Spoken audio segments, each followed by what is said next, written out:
birthday, October, November 27th.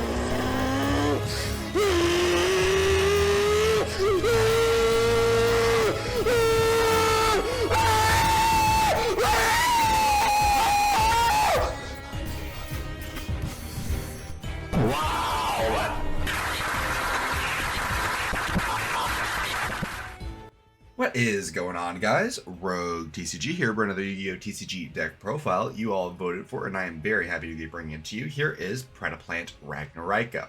Now, back when the Ragnaraikas first came out, I was tinkering a lot with it with Predaplants, especially along with cards like Fairy Ant and Rose Girl in order to make a Diablantis, in order to kind of like cold fusion our way into the Ragnaraika engine without even seeing any of them.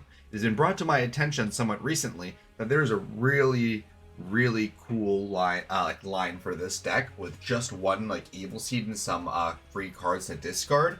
We're able to do some really cool combos. So I'm very excited to be bringing this deck to you, and after the profile I will be showing you the combo tutorial for just the Evil Seed, so make sure you stick around to see that combo. But that's enough yapping about what I hope this deck can do. Let's get to the card by card.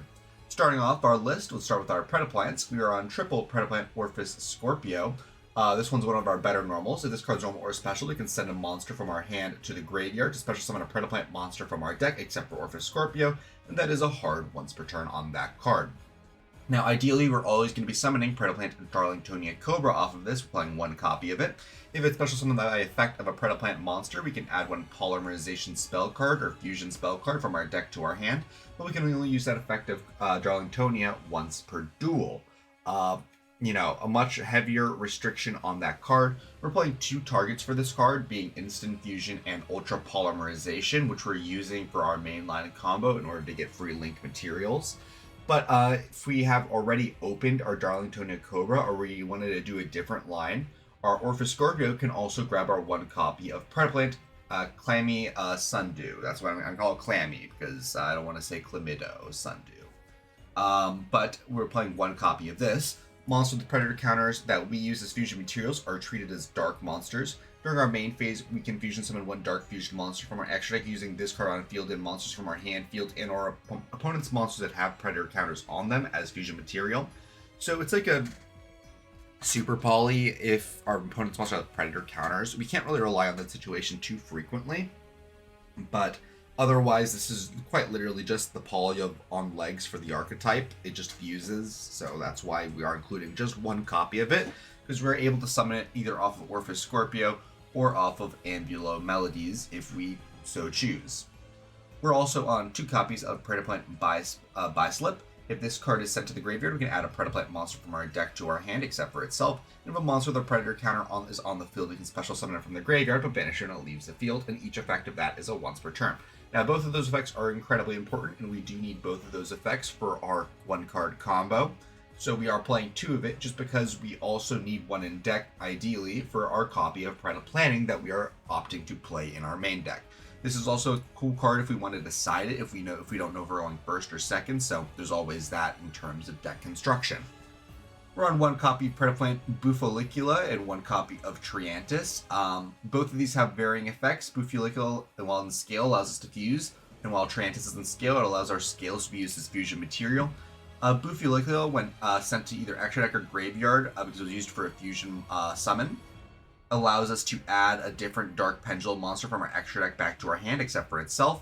And then Triantis, when used as fusion material, lets us put Predator counters on cards on the field.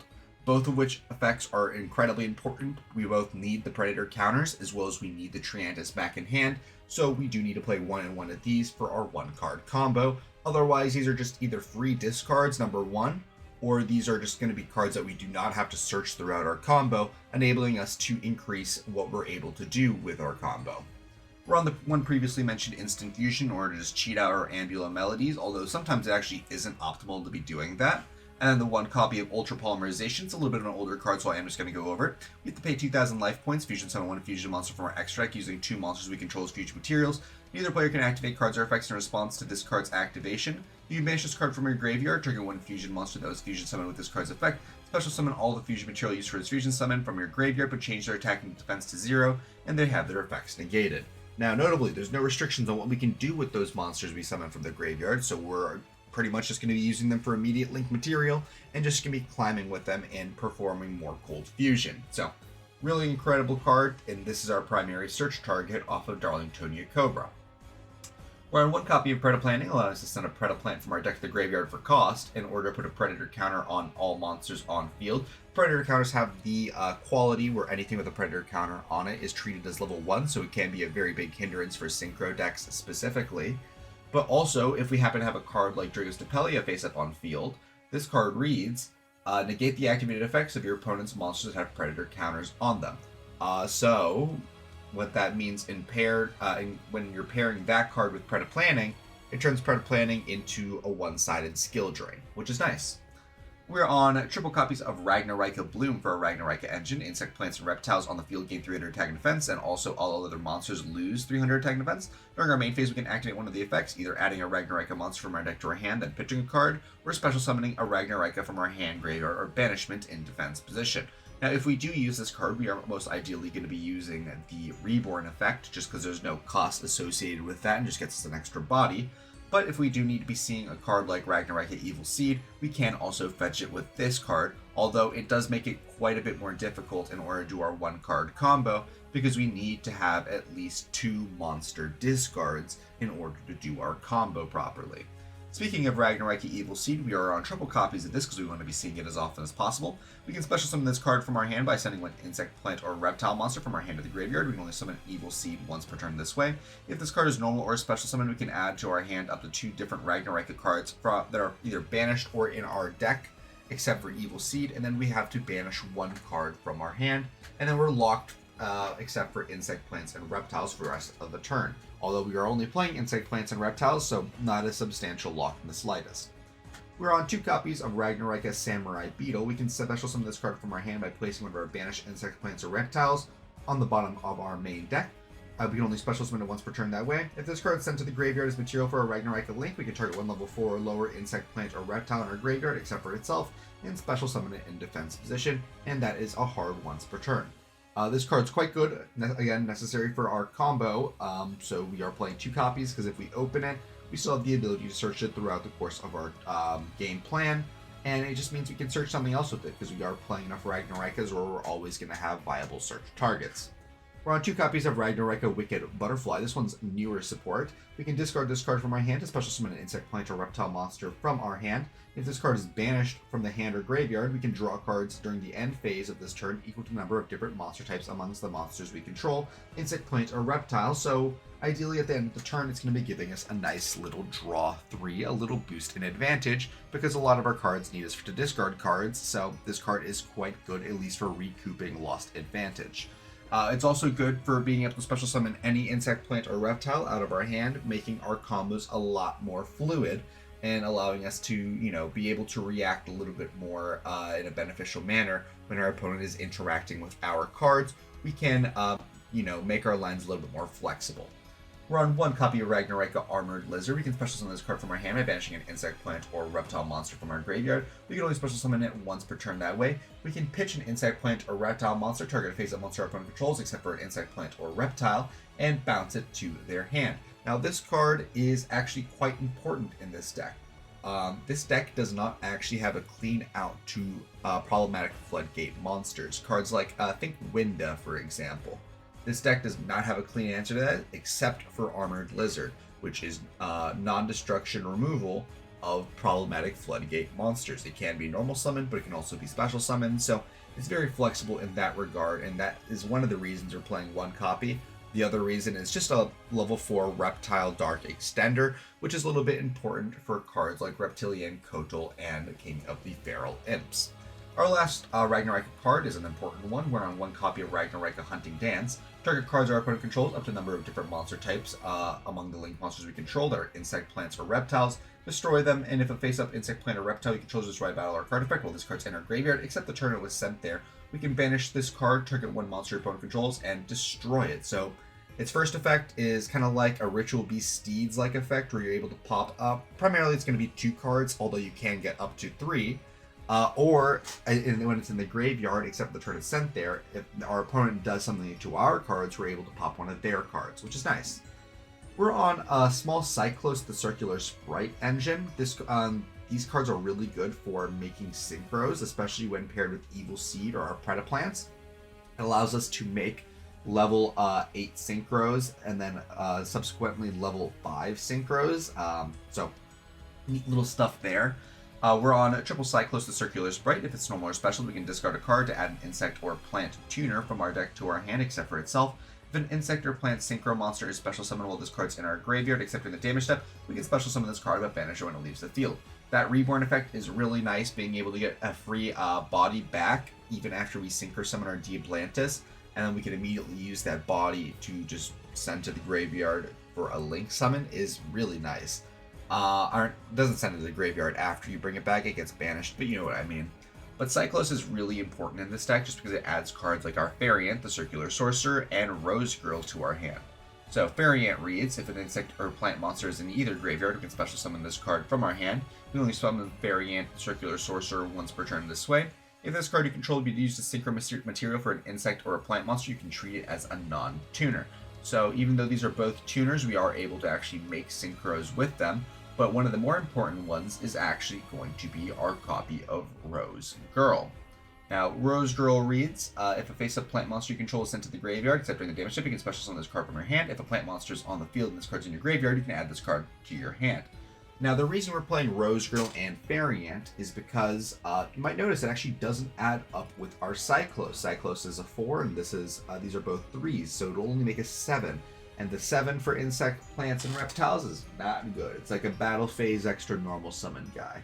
So not exactly the best, but what we can do is, since we are playing Angulo Melodies in this deck, and it is a 5 compared to everything else, we are actually able to pair that with our Variant or our Rose Girl, which is searchable with our Cyclos, in order to make a Diablantis the Menacing Mantis. Now this card on summon can dump, it's pretty much always going to be one monster from our deck to the graveyard, being an insect or a plant, but it can dump more depending on the non-tuners used. Pretty much all the time this is going to be used to send our Ragnaraika Evil Seed. When this card is summoned, we are then able to summon our Cyclos the Circular Sprite from our graveyard, and then we can immediately link summon into Ragnaraika Skeletal Soldier to reborn our Ragnaraika Evil Seed to actually start doing our Ragnaraika plays in the case that we have not opened any Ragnaraikas to do said plays. So it's a really cool way to get to our Ragnaraikas without even opening any of them, and I'm interested to see what people do with Diablantis the Menacing Mantis in the future. Diablantis also has another effect that no one ever uses. It also reads, you can target one insect or plant monster you control, treat it as a tuner until the end of the turn. That is an ignition effect on the card, and what that can be used for is if we happen to have a card like, I don't know, let's say for example, Ragnaraika Wicked Butterfly on field and Ragnaraika Evil Seed, we can use Diablantis to turn one of these into a tuner, and then all of a sudden we get access to Naturia Beast, because these are both earth monsters. And then we have infinite spell negates while also getting to put our Predaplants that want to be in the graveyard into our graveyard. So really cool synergy there, where we're able to access our Naturia Beast without actually playing the Naturia version of Ragnaraika. It's definitely not as consistent at getting to the Naturia Beast as the Naturia build, but it is cool that we are able to actually access it given certain game states. For the rest of the deck, we're pretty much going to be going over combo pieces, and then right afterwards, non-engine. So for combo pieces, we do need a copy of Roma Blend, being able to pitch a card to place a Human, Dryad, or Blessed Winds from our hand, deck, or graveyard in a face-up spell trap zone. And then the other effect is we can banish it from the graveyard to fusion summon a plant fusion monster from our extra deck by banishing materials from our hand, field, or if our life points are higher, which they're not going to be typically, our graveyard. So basically, this is just another copy of Poly that we don't actually have to have in hand, since it's Poly from graveyard. And it's a Poly from graveyard that we have to activate during our turn, so it just makes it really, really beneficial when paired with the Predaplants. We're on one copy of Reptilian Codal. This card also makes it a little bit easier to get to our Diablantis. We can pair this plus an Armored Lizard, or this plus a Wicked Butterfly in order to make it. And then we can get to our Codal if we can get 2 4s on field in order to make a King of the Theralymphs, which just is a generic 4 to add a reptile, which fulfills their summoning requirement of Codal by having to control a dark reptile, which King of the Theralymphs is. We're also on a very small Sun Avalon package. Again, I like flexibility a lot, and I'm just showing you a lot of the options you can play. I wouldn't recommend jamming your deck with as many of these engines as I have right now. I'd recommend, again, cutting the Predaplanting to the side, and then maybe cutting the Sun Avalon Bloom. But this deck is very, since we are playing Jasmine and Rosemary, as well as 2 Skeletal Soldiers, it's very easy to fulfill the requirements to summon our Giant Trentier? I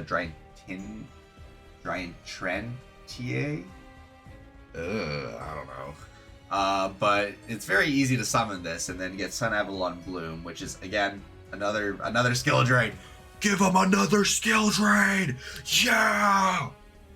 No, but it's a pretty alright combo in order to get this card, and most of the time the Predaplants need you to have Predaplanting and Dricus Depelia, so if you're not able to assemble that, just being able to grab a Bloom to do the same sort of effect is alright. We're on 1 copy of Lonefire Blossom for Jasmine reasons. It's also very powerful when paired with our Samurai Beetle, since this can bring back anything, along with the Lonefire multiple times in a turn. And so I think this card is just really powerful, and all Ragnarika decks should be playing at least 1 copy just to summon off of Jasmine and to Reborn over and over again. And then for our non-engine cards, we're on 1 Foolish Burial, 1 copy of Called by the Grave, 1 copy of 1/1 for our Evil Seed, and then 2 copies of Forbidden Droplet, one of the best non-engine, at least for this deck, to be able to utilize. This deck is quite packed. It doesn't really have a lot of space for non-engine, at least in the way I built it. There is probably a world where you can cut like the Cycloses, the Fairy Ants, and the Rose Girls in order to jam another like 6 cards worth of non-engine space in here. Although I do like these cards a lot in this deck, and you do need a lot of monsters in this deck for discards, for example off of Orphis Scorpio, or to summon our Ragnarika Evil Seed without using up our normal. But that's it for our main deck. Now let's cover our extra. In our extra, we're on 2 copies of Ragnarika Skeletal Soldier. All of these Ragnarika as extra deck monsters lock us into insect, plants, and reptiles, so I will not mention it. They will also all have the graveyard effect, where while they're in the graveyard, you can target an insect, plant, or reptile you control, put it back to your deck, and then special summon the monster from the graveyard. You can only summon them once per turn that way, but it's a really cool way to both recycle your resources that you want back into your extra deck, as well as getting free Link like arrows on board in order to keep Link climbing higher and higher. So we're on 2 copies of Skeletal Soldier. We can target a Ragnarika in our graveyard to special summon in defense position, and it has all the previous effects I mentioned. 1 copy of Aromatherapy Jasmine. It needs 2 plants specifically, so it's a little bit of a more annoying card to make, but it can be made. If your life points are higher than your opponent's, and this card and all plants it points to cannot be destroyed in battle, you can tribute 1 monster this card points to special summon a plant monster from your deck in defense position. Typically this is going to be a Lonefire, which you're then immediately going to tribute for the plants you actually want. And then you can only use this effect of Jasmine once per turn, and then once per turn if you gain life points you can add a plant from your deck to your hand. We're not really going to be gaining life points in this deck, so we're not really going to be adding a plant, although there's definitely ways where you can be gaining life points in order to do that. For example, Romage Laurel, I believe, does that. We're on 1 copy of Aroma Lilith Rosemary. This is here in order to search our Aroma Blend in order to get our Blessed Winds. And we're typically going to be making this off of Jasmine plus 1 extra like Predaplant body. Typically it is going to be our Predaplant Bi-Slip.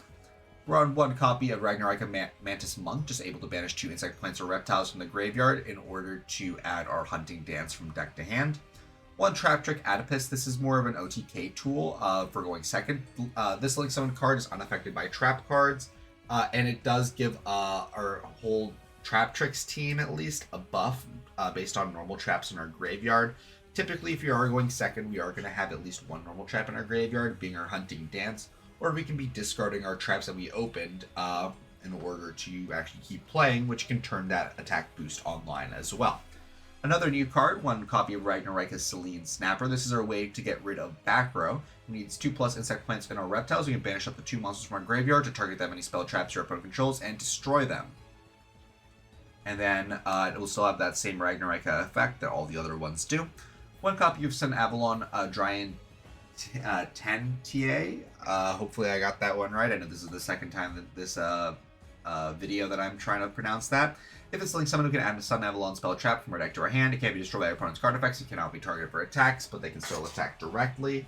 And then We can once per turn we can tribute a link monster points to destroy any number of cards our opponent controls up to that monster's link rating.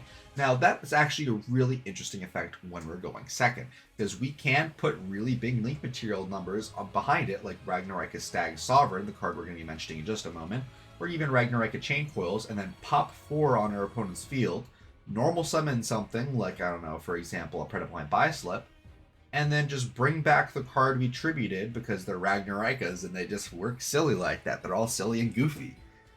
The Sun Avalon's actually not half bad, both for going first and for going second. And setting up the Bloom is pretty damn good, especially since it protects itself. Run 1 copy of Ragnarika Chain Coils and its 2+ monsters, including Insect, Pledge, or Reptile. Notice how all these monsters say 2+, which means that we can use our big ones like Mantis Monk in order to really cheat the material cost a lot. And Chain Coil reads if your opponent activates a monster effect, except during the damage step, you can activate this effect. Neither player can activate the effects of monsters in the hand this turn. If this card is in the graveyard, you can trigger 1 Insect, Plant, or Reptile, and that's the Ragnarika effect. So just having a mini Floodgate is very interesting. It is unfortunate that it does lock both players out. However, this is one of the main reasons we are actually not playing hand traps in this list, is because this card will stop our own hand traps. And this card is also really good against our opponent, too. It'll stop cards like Poplar, Fiendsmith in hand, all that sort of thing. And for our last Ragnarika monster, we're on 1 copy of Ragnarika Stag Sovereign. It is 2+ Insect, Plants, or Reptiles. If a monster is special summoned to from your opponent's deck and or extra deck, except during the damage step, you can destroy 2 monsters on the field. If this card is in your graveyard, you can target the thing and, bounce it. The thing is, when your opponent summons a card, you are able to pop 2 cards. It is very telegraphed, since, it's on the board. Your opponent can read it if they choose to, and they know what's going to happen the moment they summon something from their main deck or extra deck. So it's mostly you knowing what your opponent's deck can do and calling their bluffs as they're doing it to try and force their your Stag Sovereign out. You need to call those bluffs and not pop those cards. So, this card requires a lot of skill in order to use, but if you do utilize it correctly, this card is quite good. We're on the one previously mentioned King of the Feral Imps, 1 copy of Predaplant Ambula Melodies. It needs 2 Predaplants. We're typically going to be using this either with Sundew or making it with Ultra Poly. And then in the combo, we actually make this card twice. It's a hard once per turn, so we're only going to get the effect once. And the effect is, if this card's fusion summon, we can add a Predaplant monster or a Predap spell trap from our deck, graveyard, or base of extra deck to our hand. It also has the Ignition effect, where we can target 1 monster your opponent controls with a Predator counter or 1 monster we control, tribute it, and if we do, special summon a Predaplant monster from our deck. This is the other way we're able to trigger our Darlingtonian Cobra effect, because it needs to be summoned off a Predaplant monster effect. Or we can grab cards that we need on field, like Bioslip or Sundew. So really great flexibility, but we do need to put this back in our extra deck, which is why our Ragnarikas assist us so much in doing so. We're on 1 copy of Predaplant Dragus Depelia. Once per turn quick effect, we can put a Predator counter on something. List the Predator counter effect, and then negate the activated effects of your opponent's monsters that have Predator counters. Pretty self-explanatory. The 1 copy of Naturia Beast, and the 1 copy of Diaplantis, the Menacing Mantis. But that's about it for the deck profile. Now let me show you the combo video before I end off this video. Alrighty, so here is going to be our combo. All we need is Evil Seed. We need at least 2 monster discards and any card to be a 3rd discard. So it is, I don't want to say it's a 4-card combo, but all we need is Evil Seed. You know what I mean? And this is a combo that does not use our normal summon, so if it's interrupted, we do have the ability to use our normal summon to, keep going past this. So whatever junction they interrupt us at, we still have our normal summon and we still have 1 more card in our hand. So starting off our combo, we are going to activate our Evil Seed to special summon itself, and then we're going to activate the effect on field. This is going to add both a Wicked Butterfly and a Samurai Beetle, and then we're going to banish that Wicked Butterfly, which is then going to activate the effect to draw us in the end of the turn. We're going to go Samurai Beetle, putting back the Butterfly, and then we're going to immediately link summon into Skeletal Soldier. We're going to go Samurai Beetle to bring back our Evil Seed, because we need the plant monster on our side of the field. And then we're going to go Skeletal Soldier to bring back our Samurai Beetle. We're going to make Jasmine tribute our Samurai Beetle, because we had to summon it to Link Point of Jasmine. to get a Lone Fire Blossom, and then we're going to start Predaplanting all over the place. We're going to go Lone Fire in order to summon an Orphis Scorpio, and here's where we need our second monster discard. That's why we need 2 monster discards, one for the Ragnarika and one for the Predaplant Orphis Scorpio. We're going to go Orphis Scorpio effect. We're going to send a card. We're going to summon our Darlingtonia. We're going to go Darlingtonia to add our copy of Ultra Poly, and then we're going to fire that copy of Ultra Poly to make our Ambula Melodies. We're going to activate that to add our Bufulicula, and then we're going to activate our Ultra Poly to bring back our 2 materials. We're going to tribute one of those in order to get a buy slip on board, and then we're going to link summon into the link 3 Rosemary. We're going to go chain link 1 Rosemary, chain link 2 buy slip, chain blocking our Rosemary so we're able to get the extra materials on board. Our buy slip is going to add our Triantis from deck to hand, and then our Rosemary is going to add our Aroma Blend from deck to hand. We are then going to be activating that Aroma Blend, pitching that last, this one can pitch anything, so we're pitching that whatever card in order to set our Blessed Winds on our board. We're going to activate that to bring back our Jasmine, and then we're going to make our Mantis Monk by linking off the Jasmine and the Orphis Scorpio. Here we're going to be banishing our Darlingtonia Cobra and then an Orphis Scorpio. The reason we're banishing our Darlingtonia Cobra is because it is a once per duel, so it's not really the most needed in the graveyard, while everything else can have a potential purpose in the graveyard. And we're doing all that to add our Ragnarika Hunting Dance. Here we are going to be able to Skeletal Soldier to put back that fusion monster in order to summon our Skeletal Soldier back, and that is for a purpose, so we can scale our Triantis and scale our Bufulicula, and then we're going to fuse into Ambula once more. We're going to go chain link 1 Bufio in order to add the monster back, and then chain link 2 Triantis to put predator counters on our own monsters. We're going to put predator counters on these 2 and add the Triantis back. Since there is a predator counter on monsters we control, we can bring back our buy slip, which is quite nice because we do need the extra link material. And then here we're going to go the graveyard effect of Aroma Blend in order to fuse into Predaplant Ragnaraika. Because since we can't use cards from our graveyard, we have to use them from field, so that's why we needed to add back the Triantis and remake our Ambulo even after we got that link 2 out. So we're translating that Ambulo from 1 material into 2, bringing it back out while summoning an extra material in the process, while also keeping all the material that we need in order to summon the Ragnaraika. Then we are going to link off the link 3 and 1 in order to make Ragnaraika Chain Coils, and then we're going to link the 2 and the 3 off in order to make Ragnaraika Stag Sovereign. Then we're going to be able to set our Ragnaraika Hunting Dance. We have ended on Stag Sovereign, Chain Coils, Ragnaraika, Blessed Wind setup, full graveyard setup with all the Ragnaraikas we could ever want in there, including a Lone Fire Blossom. Ragnaraika setup, like I mentioned, and again the Hunting Dance, and then at the end of turn, we get to draw 3 cards off of the very first action that we really did, which was banishing that copy of Wicked Butterfly. But that's going to be about the end of the deck profile and combo tutorial. Thank you all so much for watching, if you still are. Thank you to my 1 member. Thank you, Ari. If you want to become a member, stick around to the end of the video. I go over benefits after the end of all my videos. And again, that's going to be all. Thank you so much for watching, and I'll be seeing you all later. Bye-bye. Thank you guys so much for watching the video. If you wanted to talk to more Yu-Gi-Oh! Players like yourself, I would highly recommend checking out our Discord server. Link is going to be in the description, as well as the QR code on screen. We do talk somewhat frequently about Yu-Gi-Oh! And the current meta, so I would really enjoy to see you there. As well as we do recently now have channel memberships available on our YouTube channel, where we have 3 different tiers. We have Super Supporter at $2 a month, where you get loyalty badges, emojis, guaranteed comment responses, a shout out at the end of every video, as well as access to the members only Discord channel, where you get early sneak peeks at future videos. There is the Giga Supporter at $5 a month, where you have early access to all new videos about a day or 2 before they go up, as well as all the previous offers. And for $15 a month, we do have our final tier, which is going to be Femboy Fanatic. You get a guaranteed customized video every single month, as well as 1 hour of my time. Could be for anything you'd like. You want a duel? Absolutely. You want me to help build a deck? Absolutely. You want to play some Helldivers? Sure. I'll do anything for an hour once a month. But supporting does help me out quite a lot, and it does help me produce all of these videos. So thank you guys so much for watching, and I'll be seeing y'all later. Bye-bye.